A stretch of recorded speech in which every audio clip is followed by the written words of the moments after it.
Good day, this presentation will guide you through the process of developing key performance indicators. Did you imagine before what will happen if your car's dashboard isn't working properly? If you can't monitor your car's speed or oil pressure, for example? It may end with catastrophic events, of course. Imagine the same if you are driving/leading a hospital without dashboard, without clear data and information to support your decisions. Almost all of us experience this type of meetings with fancy titles and poor outcome. It is really a challenge to overcome such dilemma, but it is also not so hard. The solution is simple. You need to develop a comprehensive KPIs and clear data analysis with conclusions to ensure that your performance meetings will be productive. So how to develop clear and comprehensive data analysis process? There are 6 key steps to develop a comprehensive KPIs process. These steps are: 1. Selecting indicators. 2. Indicator definition. 3. Data collection. 4. Data analysis. 5. Data validation. 6. Developing conclusions and recommendations. The first step and the most crucial is selecting what to measure. As you may know, healthcare processes are very complex, and accordingly it is very important to prioritize what to measure.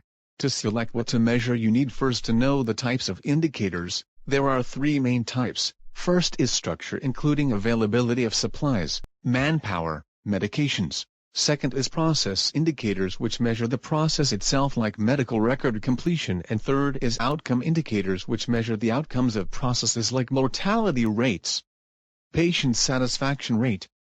Then you need to prioritize the selected indicators based on high volume, high risk, problem prone, relevancy to mission, indicators required by standards, etc. The last step is to approve the selected indicators by quality committee.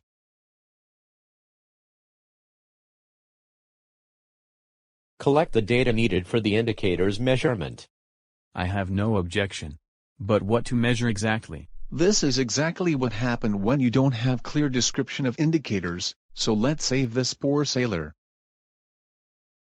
So to save the poor sailor and eventually our staff who will collect the data, a clear description of the indicators should be done in a document named Indicator Profile, which will be done for every single indicator. To ensure sound data collection process, the indicator profile will contain clear definition of the indicators, sample size, if you will include the whole population or only a sample, and if you will collect a sample, what sampling method will be used, and the sample size, then what data collection tools will be used and how frequent. You determine if the collection will be weekly, monthly or quarterly. You also will mention in the profile how analysis will be done and who is responsible for this, and clearly define what is the nominator and denominator. Now we finished first 2 steps, let's go to the third step. As a start, you need to develop a data collection plan as you see here. You will take the variables from the indicator profile. Then determine what is the data source, how data will be collected, and who will collect the data and when. Then you will develop a data collection sheet to help the data collector to know what exactly to collect. As you see here, it will contain all data elements and it will be ready then to be exported to Excel sheets for aggregation and analysis. Data collection tools can be both paper-based or electronic. For the next step, which is data analysis, a qualified person with appropriate knowledge of using Excel sheets at least and basic statistics skills. Data should be presented in a way that is clear and concise to the concerned departments and hospital administration to facilitate the process of decision-making. Try to present data in the form of graphs with clear labels and to include a comment of indicator performance. Please avoid using raw tables. I am the data collector from the department owning the indicator. I am the quality professional responsible for data validation in certain cases, like starting a new indicator, updating indicators, sudden change in data, and other cases as the need arises.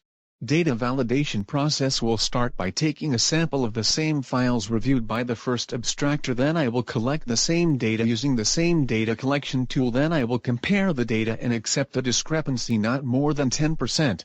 If there is a discrepancy, we need to seek the root cause of this. This might be related to unclear data description, unclear data collection tool, or lack of staff training. After all these steps, data are finally transformed to information. This need to be presented to the concerned departments in hospital administration. In this meetings, the information will be transformed to decisions that will help in monitoring performance and improving it. Teams for improvement should be assigned according to indicators performance. But how the performance improvement will be done? Improvements in indicators performance can be done through different improvement methodologies that are used by multidisciplinary teams. But this is another video, stay tuned.